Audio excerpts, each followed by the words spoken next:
use it for later too. Okay, I started recording, so you'll have to edit. Perfect. Okay. That's perfect. So good. Everyone can see. Wait, everybody's muted. I'm You can assuming. go ahead and unmute, and then if there's too much background noise, then go ahead and remute it. That's what I usually do. Okay. Julie, you're unmuted. Can you say hello so we know you're there? Okay, not sure about Julie. Oh, I got a hand. And unmute Stacy. Hello? I'm here. Okay, I heard Ah, there Stacy. you are. Okay. So everyone can see my screen? Yes. Yep. Okay, let's do it. All four of us. Okay.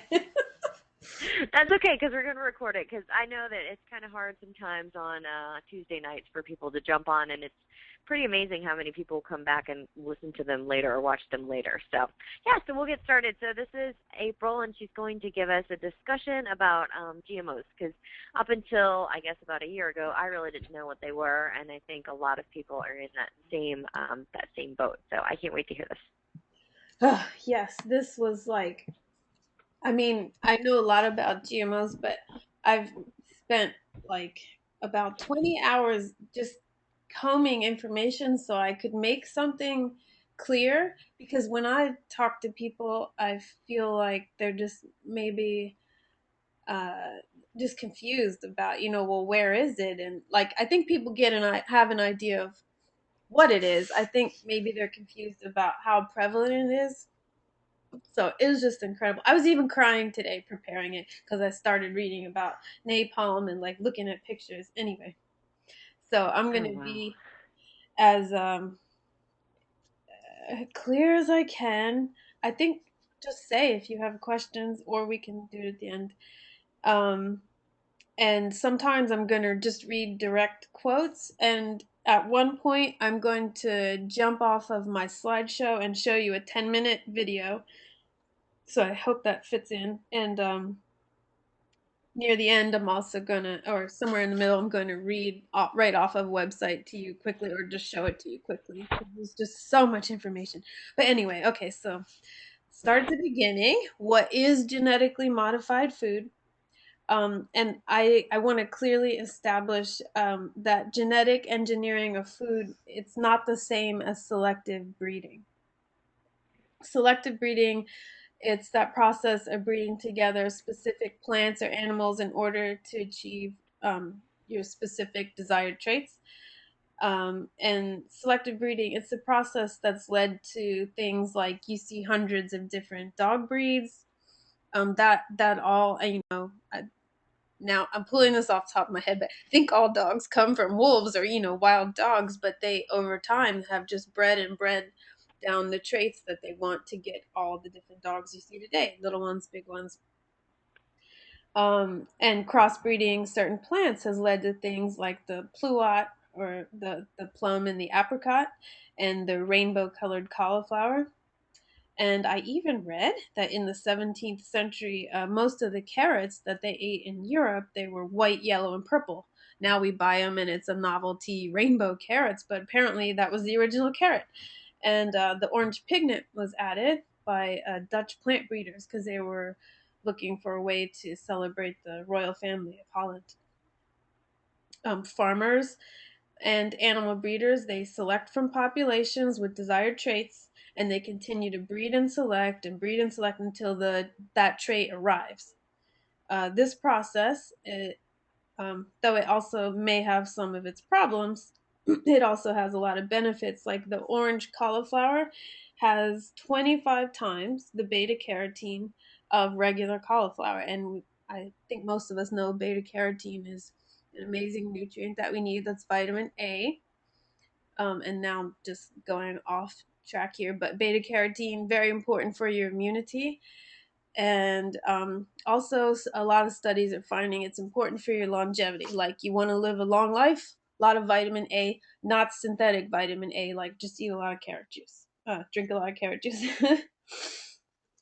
So, anyway, with selective breeding, you're still it's the natural law of things. It's still basically sex. Something has to be pollinated by another thing, and then the natural order happens, and that plant happens. So the biotech industry, uh-oh, hold on here. There we go. The biotech industry, they think that natural reproduction is a game of roulette. That's kind of how they look at it. When it comes to achieving desired traits, they find it too time consuming. Why do all that natural selection type thing when you can speed it right up? They'd rather force the issue. And I mean force both philosophically and physically. The process of genetic engineering mixes genes from totally unrelated species, like putting human brain cells into a pig, which has been done, or crossing a fish with a tomato, which has also been done. I don't think that we know that we're eating that yet, but it's been done in field trials.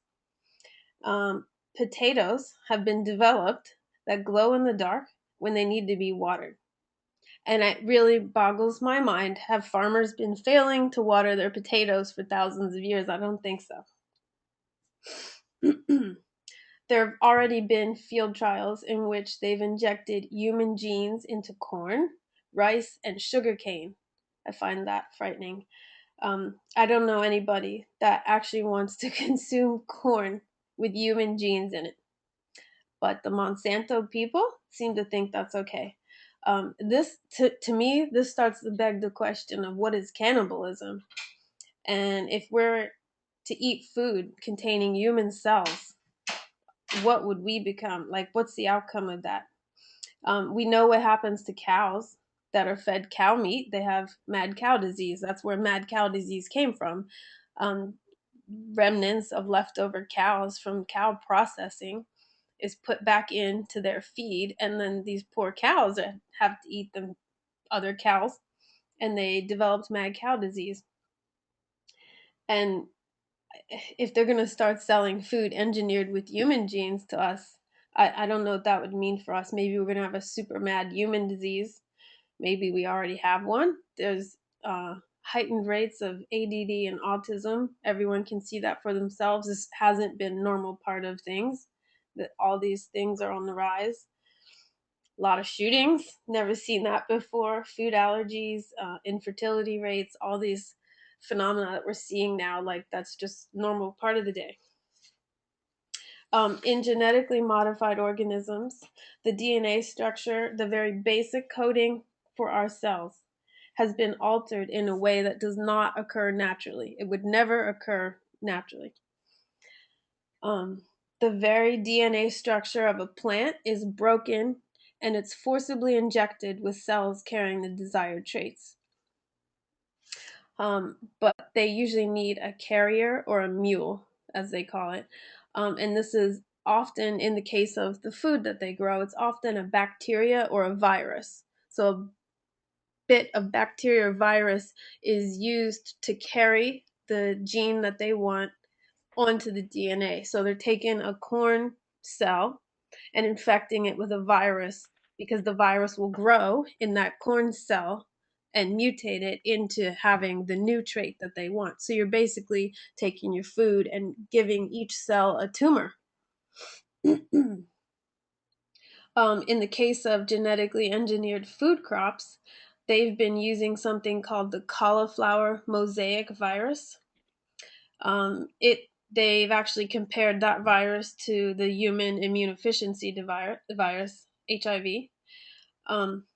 And I want to interject and make this really clear too. Injecting new DNA, it's not like injecting something into your bloodstream. Changing DNA, it's more like taking your blood out of your body, actually changing what the cells are by forcibly injecting foreign DNA into the cells, and then allowing those cells to mutate, and then taking that mutated blood, it's not actually what we know as blood anymore, put it back into your body, and then expect that blood to function like it always has, like your old blood has. That's what genetic modifying is. To me, it's no wonder that there's rejection. and that a whole host of unknown mutations, superviruses, and antibiotic-resistant disease can now occur.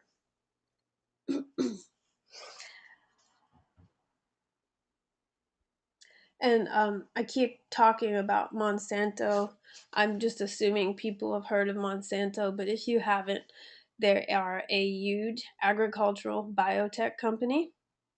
In the 60s and 70s, Monsanto and I think Dow is the company that developed Agent Orange for use in the Vietnam War. And that helped mutate and deform a lot of people and children and kill them. And now they take that same chemistry and they've changed a little bit to turn it into pesticides, which are sprayed on our crops. And I really do personally believe that Monsanto is the devil. So, and then these plants, what about the proliferation of these plants? That's another problem. Once they're out in the world, the seeds, they're free to move through the air and via bird droppings. They're free to mix with wild and traditional plants.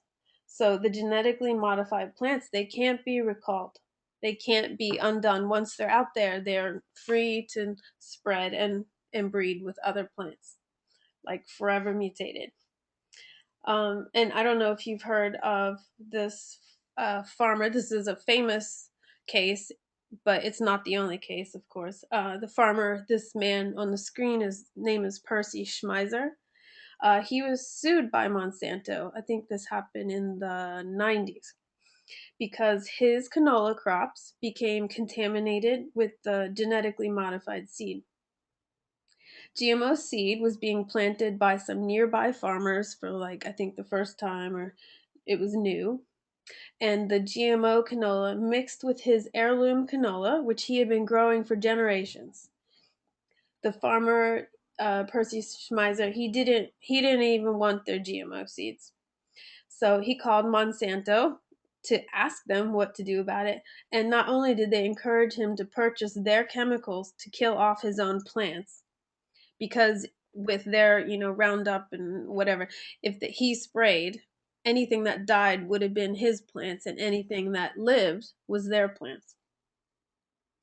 And then they launched an investigation of his farm to come and say, look, you do have our plants on your land. And they actually sued him for patent infringement.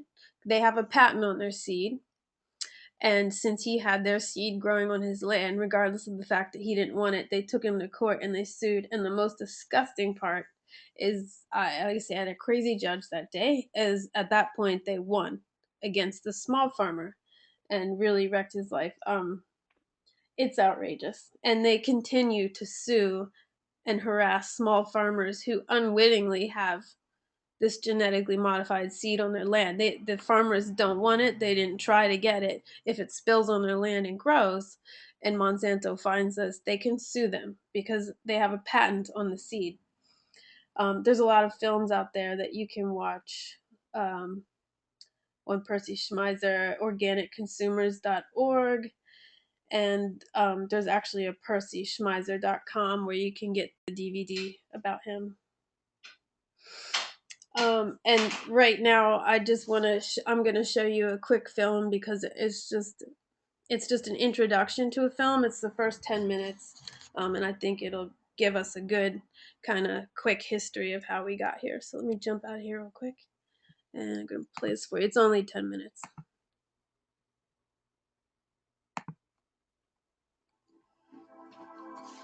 We used to be a nation of farmers, but now it's less than 2% of the population in the United States. And so a lot of us don't know what it takes to grow food.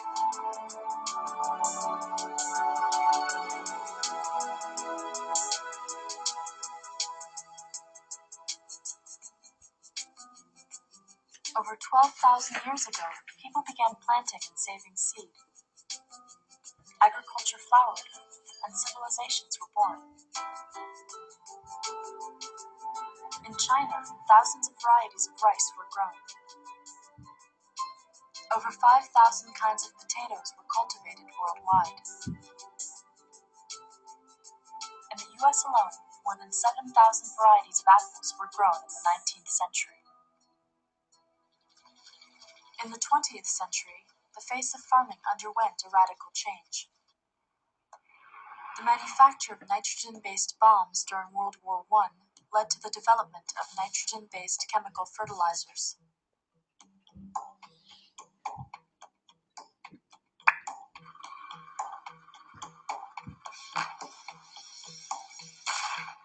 Nerve gas, developed during World War II, was slightly modified to make insecticides.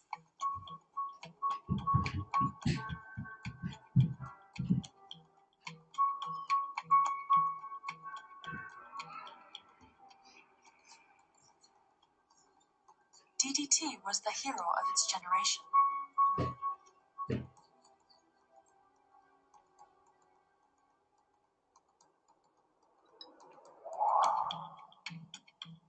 New technologies promised higher yields, increased food production, cheaper prices, and greater availability.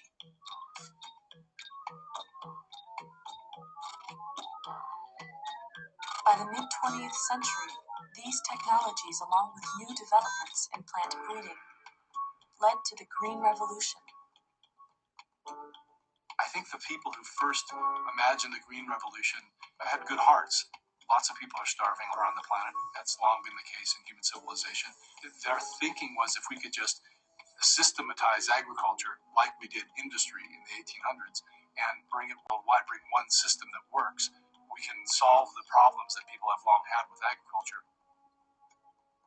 The next several decades saw a remarkable increase in production. Year after year, huge fields were planted with only one variety of crop. These monocultures created an ecological vacuum that insects and disease could exploit. This uniformity has led to some of the greatest agricultural catastrophes of mankind. In the mid-1800s, very few varieties of potatoes were cultivated in Ireland. When they became diseased, 1 million people died.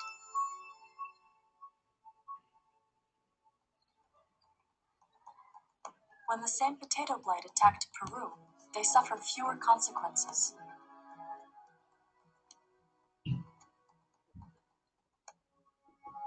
Today, only 4 varieties of potatoes are widely grown. 97% of the varieties of vegetables grown at the beginning of the 20th century are now extinct. Genetic uniformity leads to an increased vulnerability to insects and disease. Farmers found themselves trapped on a pesticide treadmill. The more they sprayed, the more they had to spray. The increased use of fertilizers, pesticides, and herbicides increased costs, polluted water, and created health risks. Then in the 1970s, Monsanto introduced Roundup. Because of its ability to kill most weeds, it became one of the most popular herbicides in history. In the mid-1990s, building on technologies that use gene splicing, the Green Revolution turned into the Gene Revolution.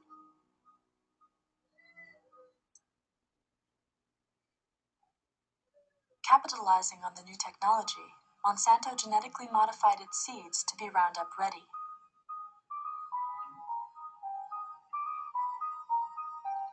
Normally, Roundup kills anything green, but if the plant is Roundup ready, when it is sprayed, it doesn't die. Now the company that sells you the herbicide also sells you the seed.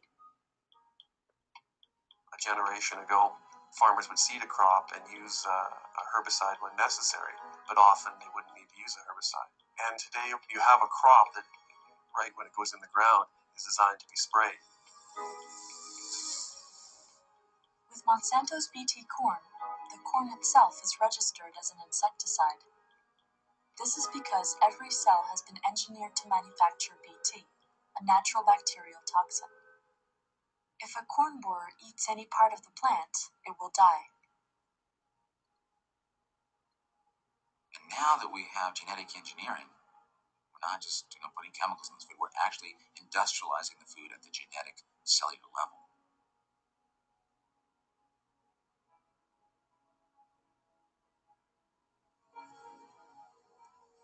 One of the most controversial aspects of the gene revolution is the patenting of seeds. There was a very good reason why, for virtually 200 years, the Patent Office and Congress did not allow for the patenting of life. The right to patent is guaranteed by Article 1 in the Constitution. Food crops were deliberately excluded from patenting on moral grounds. Starting in the 1930s, plant breeders were given the right to patent their work, but the patent protection did not extend to the subsequent generations of seeds. Clearly when you patent a tennis racket, let's say, with a new sweet spot, you can describe that very accurately to the Patent Office. But how in the world can you describe a whole plant, much less generations down when that's changed and mutated? But in 1978, Dr. Ananda Chakrabarty took the first living organism to the Patent Office. Chakrabarty was an engineer for General Electric, and he created an oil-eating microbe and tried to get it patented. And the U.S. Patent Office said, no way, we do not allow you to patent parts of nature. If you have a tennis racket or a toaster, you can patent that, but you can't patent a part of nature. But General Electric and Chakrabarty were very insistent. They took it all the way to the Supreme Court. And one vote majority decision, they said, you can patent this genetically engineered microbe. Interestingly enough, this oily microbe was never used because even though it did eat oil and oil spills, it apparently ate a lot of other things for dessert. The floodgates were now open for genetic engineering. During the Reagan administration, they said, let's patent animals.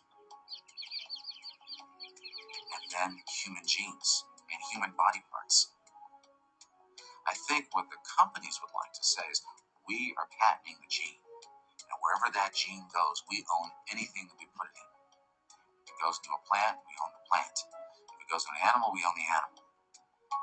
They might even say around the world, if it goes into a human being, we own that human being. There would be some constitutional problems with that in the United States. But they clearly would want their patent to follow the gene. The issue of patenting life has never been voted on by the people or the Congress of the United States. It actually means giving corporations incredibly the power to own, control species of the earth. While corporations were patenting everything under the sun, they were also busy in another area. Starting in about 1995, the stock market was running up, and Monsanto was buying up seed companies, and DuPont was buying Pioneer. And there was this, basically, the U.S. pesticide industry bought the seed industry for all intents and purposes. Monsanto spends $8 billion buying up seed companies. By the 1990s, corporations begin patenting not only GMO seeds, but seeds that haven't been genetically engineered. The only requirement is that they have not been patented before. It's one of the wonderful things about what our government's done for years with seeds, trying to save seeds so that we can preserve biodiversity. What companies have done is gone into those seed banks, find the seeds that aren't patented, and patent them. And as long as they're the first person at the patent office, they get the patent. It is estimated that Monsanto owns 11,000 patents. Why would corporations do this? Because then they can take the one seed they want to use to replace all these seeds and will own the marketplace.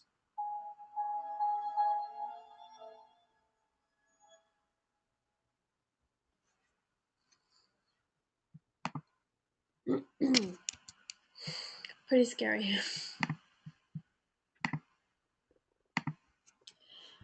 Okay, so if that didn't disturb you, when were GMOs invented? Next topic. In 1953, two researchers, Watson and Crick, they decoded the structure of the double helix of DNA, which in 1962 led them to winning the Nobel Prize. This was the beginning of molecular biology. And GMOs were first created in the 60s, which was also the time when Monsanto became interested in the new technology.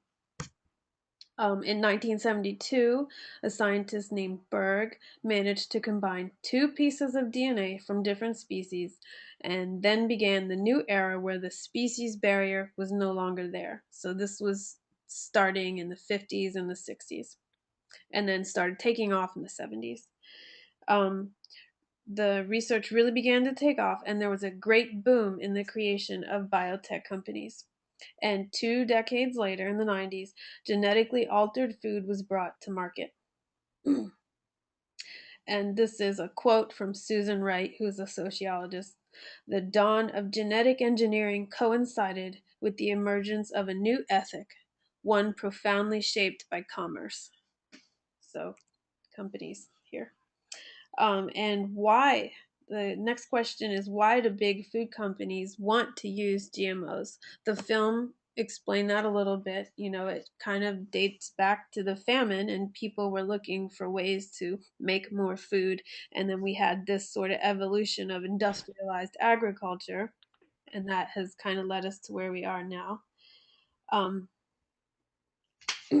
but the claims that proponents of GMOs make is that the crops would be resistant to viruses, fungus, and bacterial growth, that GM crops could be engineered to grow faster, that GM crops could be engineered to be naturally pest resistant, which I guess a lot of them are pest resistant, but I don't know that I'd use the term naturally. Saying that it would undermine the need for pesticide chemicals, but they've actually. Anyway, GM crops can be engineered to tolerate extreme weather conditions, such as cold fronts or droughts, or that GM crops could be engineered with added vitamins and minerals, which would be potentially beneficial in third world countries. Unfortunately, none of this has been proven true. In fact, just the opposite. None of their claims have actually come to fruition. In the case of viruses and pests, it's only been found that these new engineered crops create superbugs and super viruses. The pests are simply becoming bigger and badder. Thus, it takes bigger and badder chemicals to kill them. The biotech companies are, in fact, now creating what they call stacked trait seeds to combat the new resistant weeds and bugs. So you've got new bugs and new diseases because they're managing to survive these seeds that are built with the pesticide and the herbicides in them. The weak ones are dying. It's like Darwinism. The weak ones are dying, the big ones are emerging, and now they're genetically engineering seeds with many, instead of just genetically engineering in one trait, they're engineering in multiple traits to handle the new superbugs and the new super weeds. So where does it stop? We just keep going. So we're on a genetic engineering treadmill. I don't know what the end is. No GM crop has produced more nutritious food, and they've not managed to even touch world hunger. The surplus of food in our country, with the farm subsidies and the GM crops, our surplus of food has actually gone into the huge growth of the packaged, processed junk food industry. Completely useless foods have been created simply as containers for the excess GM corn, soy, and sugar. And it's about making money for the companies.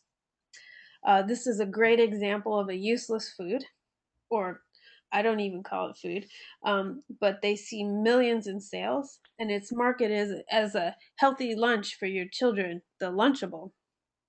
This product is an actual trash bin for cheap, excess genetically modified corn, soy, and sugar, and a dizzying dose of chemicals to boot, as you can read the ingredient list there. I mean, anything that would take me that long to read, I find frightening.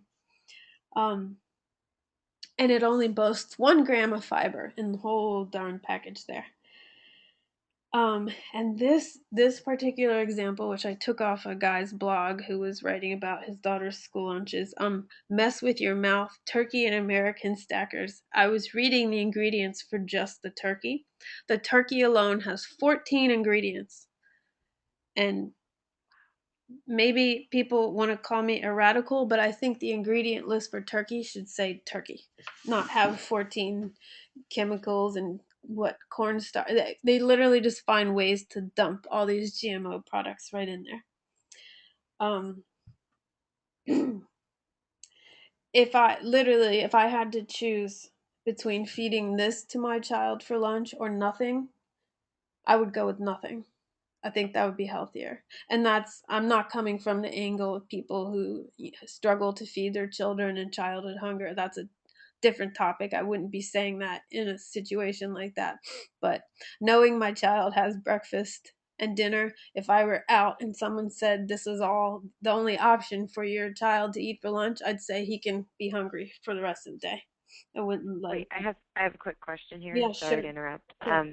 I'm reading the list for the smoked flavor because I find that anytime there's an asterisk, and the last ingredients, and in some cases powdered tar, coal, charcoal, and ash. Really? Gives good flavor, right? Oh my gosh, that's crazy. Okay, sorry. Go ahead. Yeah. Well, Yeah. I really it shocks me that this is allowed to be sold to children. I feel like it should be illegal. You can't sell drugs to children. I don't know why you can sell toxic boxes of sludge to children. But anyway, um and by the way, this is by Kraft or Oscar Mayer or Kraft Foods, and they strongly oppose GMO labeling. Um sure. So, next topic question is, what are the concerns of growing and consuming GM foods? There's many concerns involved with the creation of genetically engineered plants, from environmental concerns involving the issues we just said of superweeds and superbugs, to the human concerns involving the consumption of unrecognizable proteins. And I'm reading a quote now. In addition to Roundup Ready GE crops, biotech companies such as Monsanto have also bioengineered crops that contain a slight variation of a naturally occurring pesticide called Bt toxin. That's what they were talking about in the video, the corn with the Bt toxin. Bt stands for Bacillus thuringiensis. Sounds like a probiotic, right? It's a natural bacteria. But this bacteria naturally occurs in soils, and it secretes a toxic substance that protects it against other soil organisms. What Monsanto has done is they've taken this substance secreted by Bacillus thuringiensis and modified it to increase its potency thousands of times. And when the gene that codes for the Bt toxin is spliced into the genetically engineered seeds, the plant, systemically throughout the whole plant, produces Bt toxin in a modified and increased concentration than what is naturally found in soil from the original bacteria. So they've actually taken something that's naturally a toxin in the soil around the plant and engineered it into the plant. So the entire plant has this toxin in it, and we don't know the outcome of consuming that. Bt toxin in this synthetic and concentrated form has no research or studies to prove its safety for human consumption. It's one thing for bacterial poison to exist in the dilution of soil, and it's quite another for the variation of this poison to be artificially and systemically produced in a plant in extremely high concentrations and then directly consumed by humans. Many experts and lay people are particularly concerned about the health and environmental impacts of cross-species genetic engineering. In the case of the gene for the Roundup Ready resistance and Bt toxin, genetic material from bacteria is being inserted into plants, and a process that would likely never occur in nature. Biotech companies argue that there is no need to worry because it is only one gene being spliced into the seed. Don't worry, trust me. I can't believe it. But other scientists argue that even one gene spliced into a seed creates relatively massive collateral damage in how other genes in that plant will function. Genes code for proteins, which perform all sorts of functions in our bodies. With aberrant genetic coding, anomalous proteins are produced, which have unknown and potentially devastating effects on our health and in the environment, and most notably, allergic reactions in humans. GMO-induced allergies are the primary concern among health experts and scientists critical of GMOs. Um, I'll finish the quote. This information is from mindfulword.org. With the development of Roundup Ready resistant weeds and Bt toxin resistant worms, we arrive at the current situation where Dow AgroScience and Monsanto are awaiting approval of their new stacked corn variety that's both Roundup resistant and 2,4-D resistant. 2,4-D is the highly controversial and potent herbicide comprising about half the volume of the cancer-causing defoliant used in Vietnam Agent Orange. So half of this pesticide is what they used for Agent Orange. If the corn variety is approved, this means that each year GMO farmers will now spray hundreds of millions of pounds of Roundup and 2,4-D on their new generation GMO crops. Many studies show that 2,4-D exposure is associated with various forms of cancer, Parkinson's disease, nerve damage, hormone disruption, and birth defects. And that's from the mindfulword.org. So, the American Academy of Environmental Medicine, they don't think GMOs are safe either. They've reported that animal studies have shown health risks such as infertility, inability to regulate insulin levels, immune deficiencies, accelerated aging, and changes in major organs and the gastrointestinal system.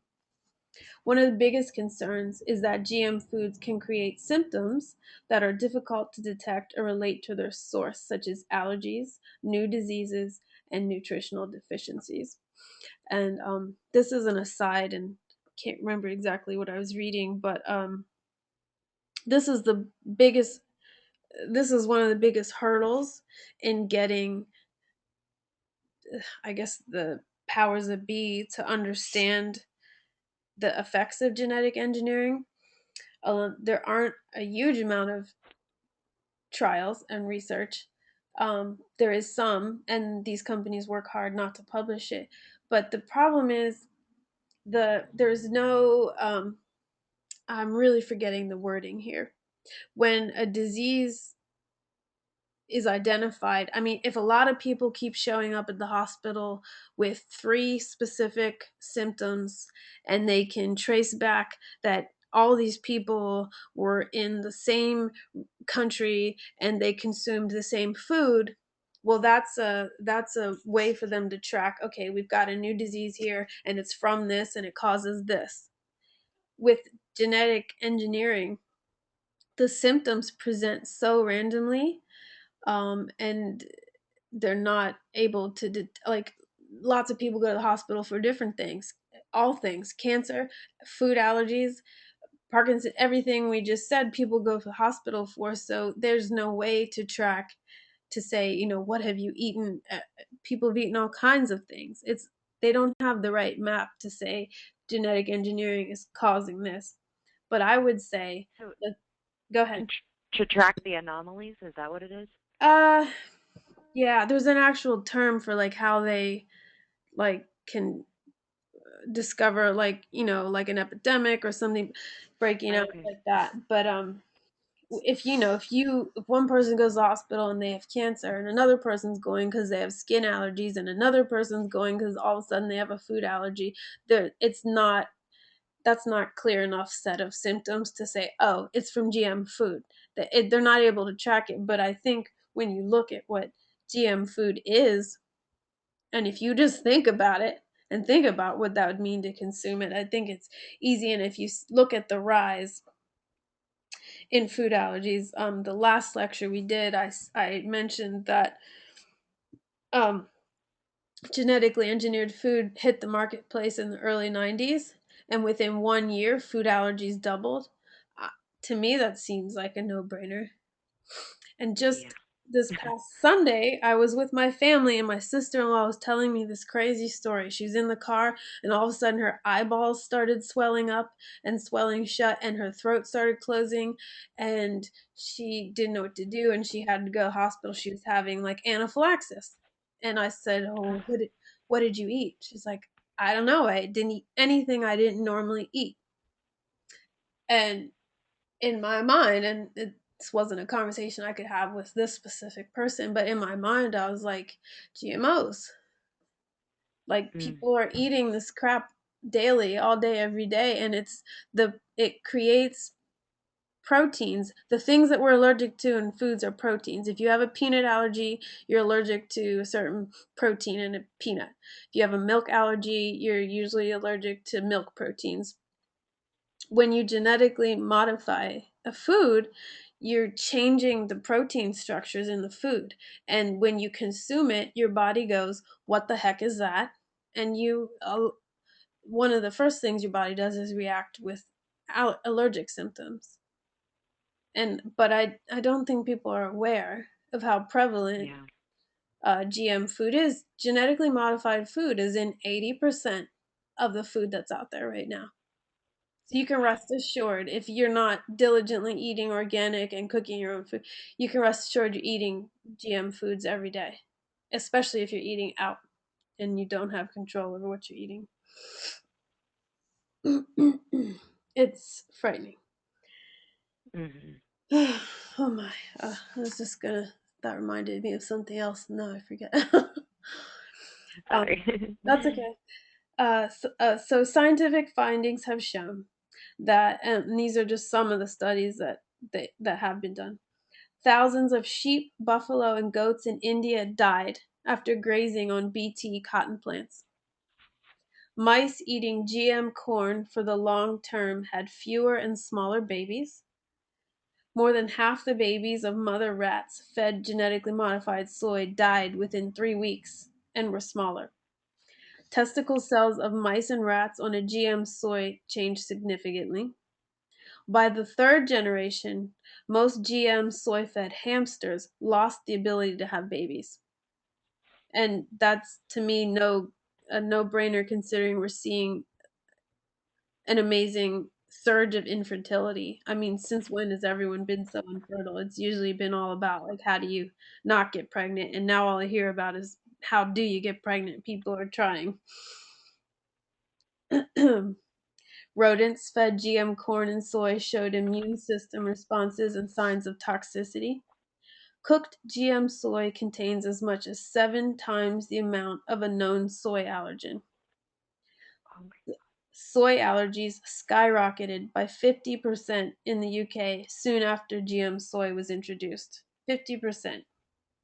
The stomach lining of rats fed GM potatoes showed excessive cell growth, and that's a condition that can lead to cancer. And studies have shown organ lesions, altered liver and pancreas cells, and changed enzyme levels, etc. And this rat in the picture was on a diet of GM corn and developed these tumors. And I couldn't find the study, but I read of a study where there was 3 groups of rats. One was fed genetically modified corn flakes. The next group of rats was fed nothing. This was over a period of several weeks. And the next group of rats was fed the cardboard box that the cereal came in. And guess who died first? The ones eating the cornflakes. They died within like 2 or 3 weeks, eating the genetically modified corn, nothing else, just the corn and water. And the rats that ate nothing lived the longest. The ones starving lived longer than the ones eating genetically modified cornflakes. So companies like Monsanto go to great lengths to hide information like this. They lobby. They're in it. They might as well be running the country because they kind of are. Our food is our survival, and they're kind of in it to win it. They spend millions of dollars on campaigns against labeling, and they assert that labeling of GMOs is not necessary. No big deal. That they are completely harmless to us. And I ask, as many people ask, if this is the case, if GMOs are completely benign and they're of no concern, then why do they go to such great lengths? And they go to great lengths. They spend a lot of money to prevent labeling of GMO foods. I don't know if you've all heard of Prop 37, the bill that was almost passed in California, but they lost. which was about GM labeling. California wanted labeling. Monsanto and these companies fought, like, they spent so much money fighting against the labeling, and they won by like a narrow, it was like 48% to 52. They narrowly won, but they spent so much money on ads trying to subvert this. And my thing is, if GM crops are harmless, no big deal, it's so great, I would think they would be advertising it, right? Like, stick it on the label, look at us, it's GM, it's wonderful. But they're trying to hide it with all their might. And I don't understand the morality in trying to hide from someone eating something what that thing is. That's, to me, that sounds unconstitutional to me. You want me to eat it, but you don't want me to know what it is. You don't think I have the right to know what it is I'm eating. It's just insanity. So yeah, they work very hard to deceive us because that's what's good for their sales. Companies are driven by sales, and these food companies, they've become companies. They're super companies. They're corporations. They're corporate food giants, and they're out of control. So, and they say that there's no human clinical trials of genetically modified foods, so there's no way to conduct safety evaluations. However, the horrific truth is we're all part of the greatest human biological experiment ever conducted. It's happening now. It's happening to us. We're part of the experiment. It's without our knowledge, partly, and it's wholly without our consent. It's something like, over 90% of the population would like genetically modified foods labeled, and they're not. We are the trial because GMOs are already a large part of our food system. 80% of the food, when you walk out the door, if you go into 7-Eleven or Wawa or wherever you go, and you pick up something and you buy it, and it has one of these ingredients in it, which you bet it does, because if it's packaged, it's kind of just a product. It's something to make a company money. 80% of what you walk into a store to buy some kind of food to take in your car with you, 80% of it's going to be GM. And they're not required to be labeled. So people are consuming these untested new organisms. They're like new on the planet. The planet's been here, if you believe that, for billions of years. I think a lot of us believe that, been here billions of years. And there's a new organism and we're eating it. Unrecognizable. And we don't know the full potential or the outcome of that. And that's what I call an experiment. I don't want to be a part of it, and I don't want my child a part of it. Oh, and that reminds me, the other tangent I was about to go off on. I was listening to NPR today, and it was a talk about the bees and how the bees are disappearing, and what are we gonna do without the bees? But no one had any idea why I was just like hopping up and down, like my internet wouldn't work on my phone. I wanted to call in so bad. This woman called in, and she has bees, and they live off of corn and alfalfa. Uh, in their area, these bees, and she said, and it's time for the bees to come out of their hives now, and she said all her bees are gone. She doesn't know why. They're surrounded by corn and alfalfa farms, and they've opened up these hives, whatever. It's the end of the winter, and all the thousands of bees are gone. She has no idea why. I wanted to call in so bad, and I wanted to be like, don't you know that corn and alfalfa are like the biggest GM crops? The bees are probably like, what is that? That's not corn. That's not alfalfa. I'm a bee. I've been around for thousands of years. That's not corn and alfalfa. They're gone. I don't know where they are, but oh my gosh. Hopping up and down mad. So what foods contain GMOs? You can, like I was saying, you can without a doubt be assured that if you're consuming a commercial brand packaged food, and I don't even care if you shop at Whole Foods, they're in Whole Foods too. If it's not organic, it's got corn, if it's got any of these things, soy, cotton, canola, corn, sugar, and then there's a little bit papaya and zucchini in there. you're eating GM if it's not organic or if it's not labeled GMO free. So that includes high fructose corn syrup, and if you just see sugar, if it doesn't say cane sugar, it's probably from sugar beets. And you see like soy lecithin, soybean oil, canola oil, it's been genetically modified. The most commonly genetically engineered food crops are corn, soy, sugar beets, canola, alfalfa, Hawaiian papaya, tobacco, and some zucchini and crookneck squash. Surprisingly, wheat and potatoes are not yet genetically engineered, supposedly, on the market. But I'd still recommend organic. This is an aside. It's important to consume organic potatoes and anything that grows right directly in the dirt like that, the carrots, because they absorb the toxins and pesticides directly right out of the soil. Excuse me, I'm gonna take a drink. Another thing to look out for, because we're talking about growing crops, but this is like a really big deal too, is you want to look out for your meat and your dairy. Cows are injected with genetically engineered hormones. So it's in their milk and their meat. And they're also fed genetically engineered corn and alfalfa, which they should not be eating anyway. And that's a whole other topic that I won't get into. They should be eating grass. And that makes them sick, not eating grass, eating grains. But they're eating genetically modified food, and they're being injected with genetically engineered hormones. So if you're not, again, you want to buy grass-fed organic beef and dairy because you're getting it there too. So how do you avoid GMOs?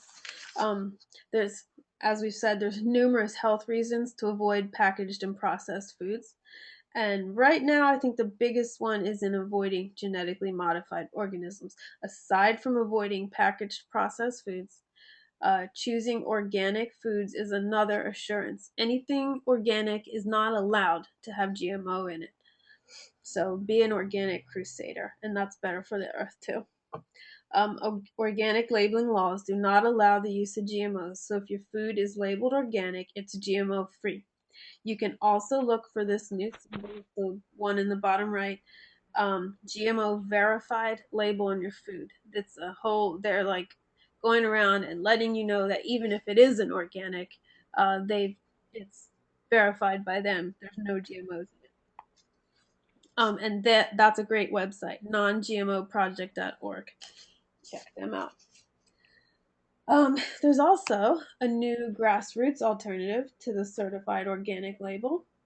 It offers an option to farmers who simply can't afford the cost of organic certification, or they don't meet every last criteria, but they have good agricultural practices and they don't use genetically modified seed. It's actually very expensive, difficult, and time consuming for people to get organic certification. So there actually are people that are growing organically, but they're not listed as organic because they just can't afford to go through all those hoops. And that's really common too, because the crops that are grown organically, they're often from small farmers and they're smaller crops. Excuse me, Bella.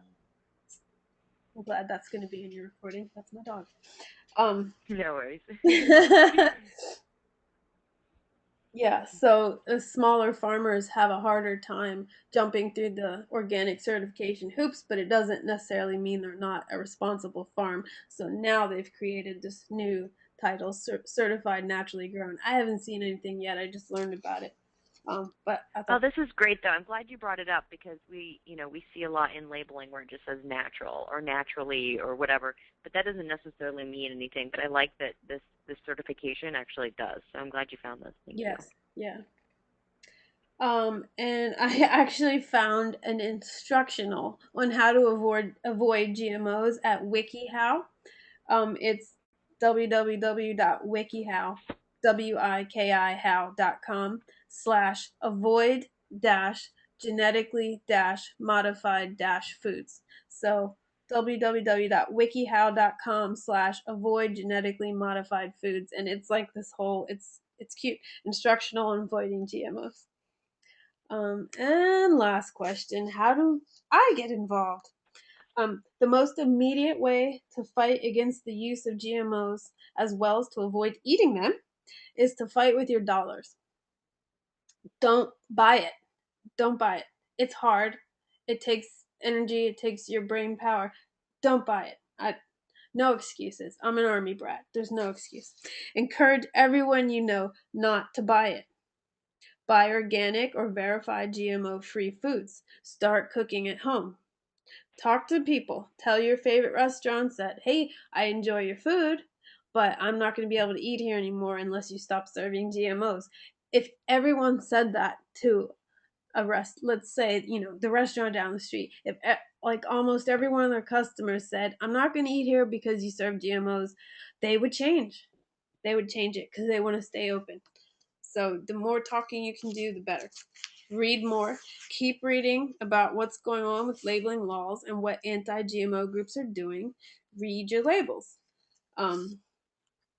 Another site I liked for latest news was wakeupworld.com, and then do a search on GMO. Wakeup-world.com. Excuse me. We need to keep fighting for labeling of genetically engineered foods. They don't want to label it. We got to get them to label it.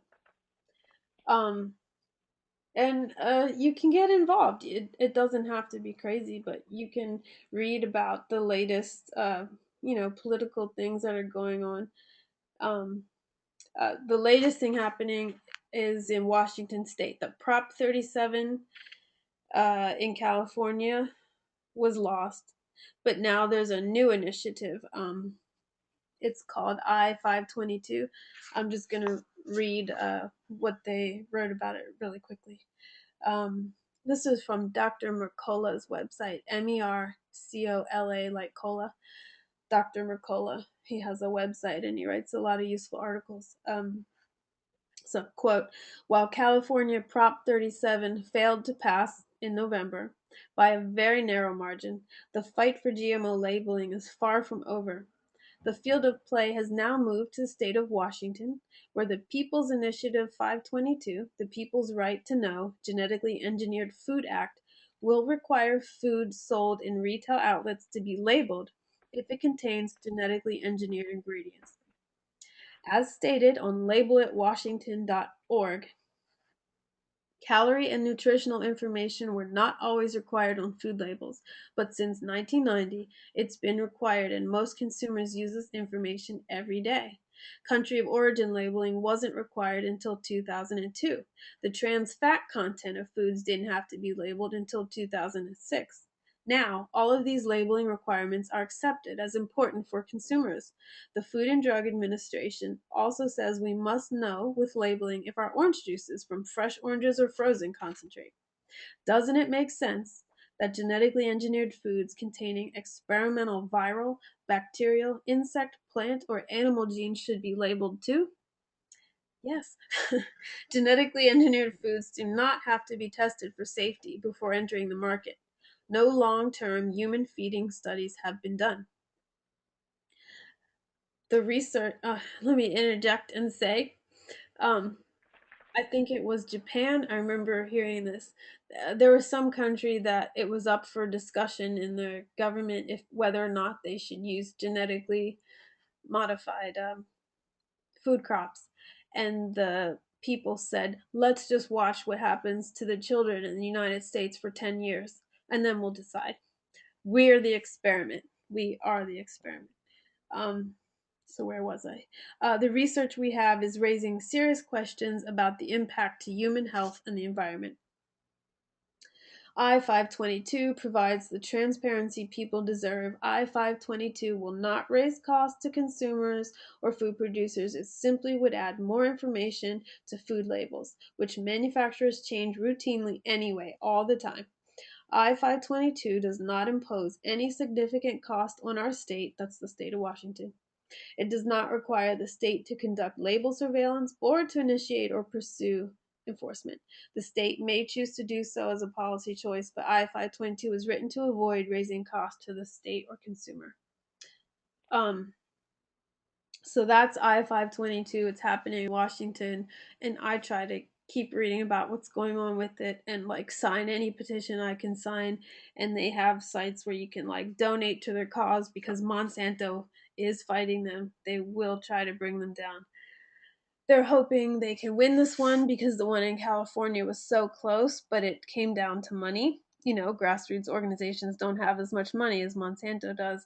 And in California, TV ads and everything are much more expensive than they are in Washington. So their money is going further in Washington to work on this project, I-522. So they're hoping for a better outcome. And so am I, because if one state can win labeling laws for GMs, that would have a great impact for the rest of the country. That would be a good precedent for the rest of the country. So it really is important to get involved with policy. It's the only way we'll get these laws changed. And I always, sometimes I talk to people like this, and it's like, look at me like I'm some kind of radical, and it's like, hey, it's we all of us are this country, and if we don't care and speak up, like, this is how nothing gets changed. So I don't know what's so radical about that. Maybe I'm just blind and I'm crazy, but we got to change it. I don't think any of us want to be eating like this, and I don't think we want Monsanto owning us. Here's another thing that happened the other day. My in-laws are fundamentalists. Um,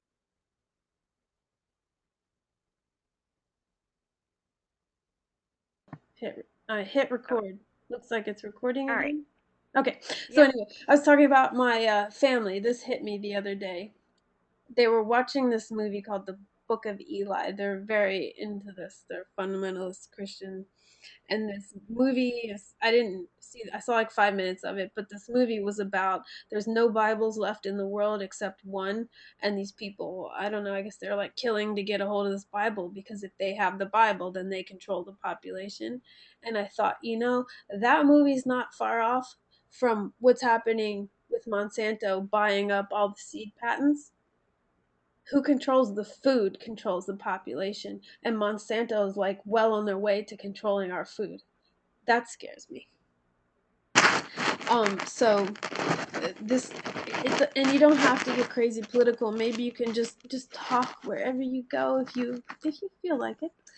Maybe it means talking to your grocery store, asking them what's up. You gonna label the GMOs here? You can make sure you keep them out, or signing petitions, or making some calls.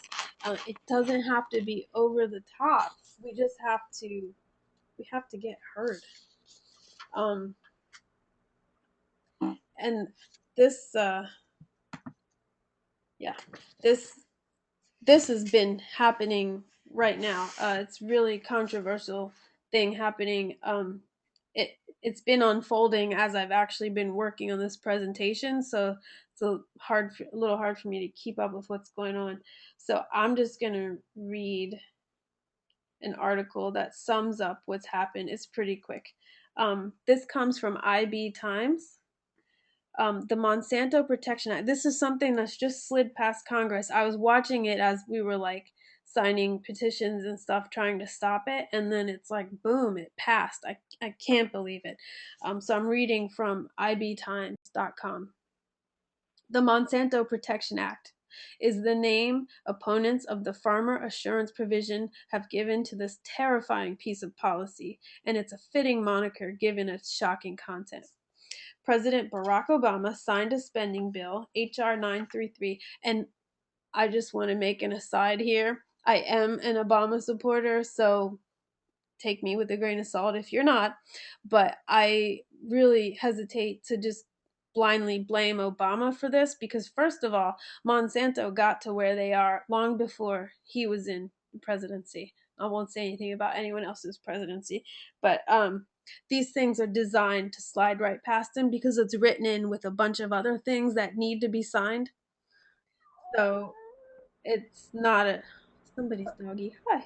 Um, It's not like it was directly put in front of him, hey, Obama, do you want Monsanto to have all this? It didn't go like that. So a lot of finger pointing's happening at him, but it's not that simple.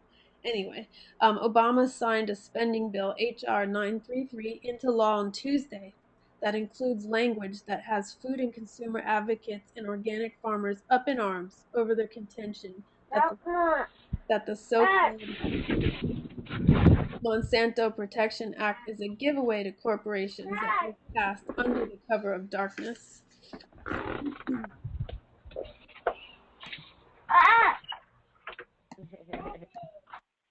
Okay. Hi, Bodie. That wasn't Bodie. I muted somebody. Oh, Sorry. was it? I'm sorry, Oh. whoever I muted. There's a lot being said about it, but here are 5 terrifying facts about the farmer assurance provision. Section 735 of the spending bill to get you acquainted with the reasons behind the ongoing uproar. And I'm almost finished here for anyone wondering how long I'm going to ramble on here. Number 1, the Monsanto Protection Act effectively bars federal courts from being able to halt the sale or planting of controversial genetically modified or genetically engineered seeds, no matter what health issues may arise concerning GMOs in the future. So, what I just said was the Monsanto Protection Act. It's going to stop the courts from being able to stop Monsanto in the future whenever, if health issues arise or if research shows that it's dangerous. This act protects Monsanto from being stopped. So let's say 2 months from now, someone says, oh, look, GM causes cancer. It's proven. This act protects them. They can keep selling their seeds. They can keep feeding us this food. The advent of genetically modified seeds, which has been driven by the massive Monsanto company and their exploding use in farms across America, came on fast, and it's proved a huge boon for Monsanto's profits. But many anti-GMO folks argue there have not been enough studies into the potential health risks of this new class of crop. Well, now it appears that even if those studies are completed and they end up revealing severe adverse health effects related to the consumption of genetically modified food, the court will have no ability to stop the spread of the seeds and the crops they bear. So if and when it's proven, the court now has no power to stop Monsanto because they snuck this little act past Congress. Number 2, the provisions language was apparently written in collusion with Monsanto. Lawmakers and companies working together to craft legislation is by no means a rare occurrence in this day and age, but the fact that Senator Roy Blunt, Republican of Missouri, actually worked with Monsanto on a provision that in effect allows them to keep selling seeds, which can then go on to be planted, even if it is found to be harmful to consumers. It's stunning. It's just another example of corporations bending Congress to their will, and it's one that could have dire risks for the public health in America. Number 3, many members of Congress were apparently unaware that the Monsanto Protection Act even existed within the bill they were voting on. H.R. 933 was a spending bill aimed at averting a government shutdown and ensuring that the federal government would continue to be able to pay its bills. So of course they signed it. They just didn't read all the fine print, and somehow this was in there because this other senator, a Republican from Missouri, helped write it in. But the major bulk of the bill was about stopping a government shutdown. So they signed it. They probably felt like they had to, because the government wanted to continue paying its bills. And everyone knows we have the debt crisis, so this was really snuck in there. Democrats in Congress were not even aware that the provision was in the legislation. In this hidden backroom deal, Senator Barbara Mikulski turned her back on consumer, environmental, and farmer protection in favor of corporate welfare for biotech companies such as Monsanto. This abuse of power is not the kind of leadership the public has come to expect from Senator Mikulski or the Democrat majority in the Senate.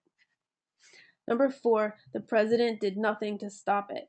On Tuesday, Obama signed H.R. 933 while the rest of the nation was fixated on gay marriage as the U.S. Supreme Court heard oral argument concerning California's Prop 8. But just because most of the nation and the media were paying attention to gay marriage doesn't mean that others were not doing their best to express their opposition to the Monsanto Protection Act. In fact, more than 250,000 voters signed a petition opposing the provision.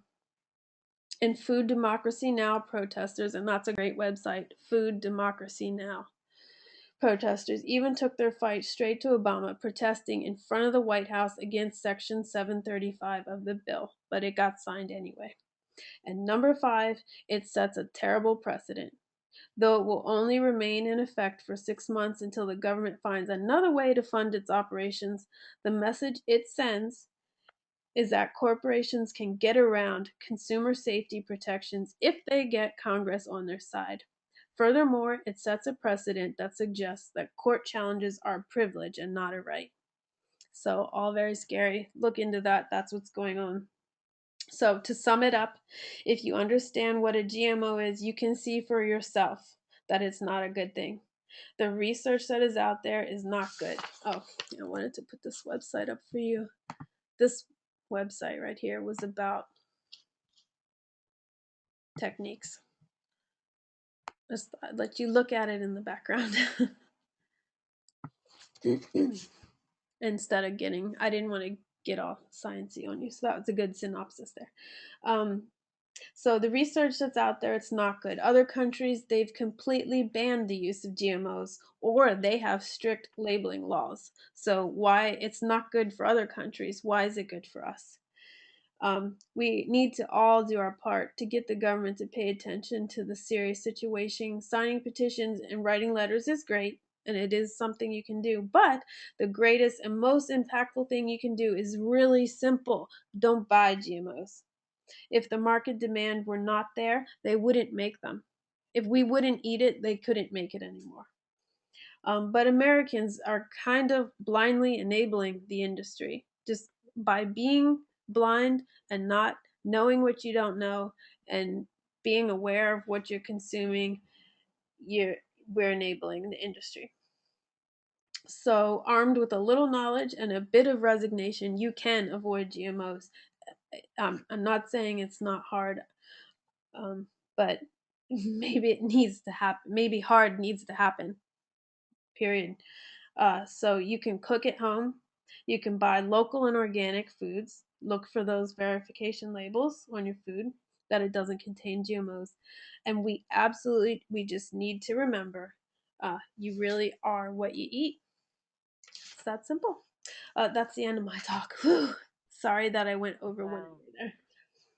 No, that was great. That was really great and I love the point too where you said that, knowledge is power, and as much as I know about nutrition and health and things like that, I really didn't know all of this about GMO. So no, you're right. That's really great. This has been a great wow, what a great presentation. Thank you. Yeah. I want to see if anybody else has any questions. If you can hit the unmute button. I did. I unmuted Julie and Stacy. If you guys have any questions. I think they don't. Yeah, I don't hear anything. So also for anybody who's listening, April is a holistic nutritionist. She has gotten her certification through Integrative Nutrition, and she is available to do health coaching. So you'll get the more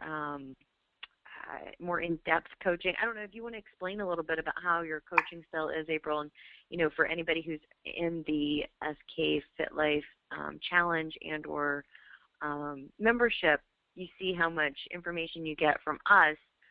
April's is more one-on-one and more in-depth. So I don't know if you want to give just a quick little overview of kind of what you offer, how you offer, or what's different. Sure. I'm a certified holistic health coach, and I offer programs of either 3 months, 6 months, or just like a la carte 1 time 1 hour phone sessions.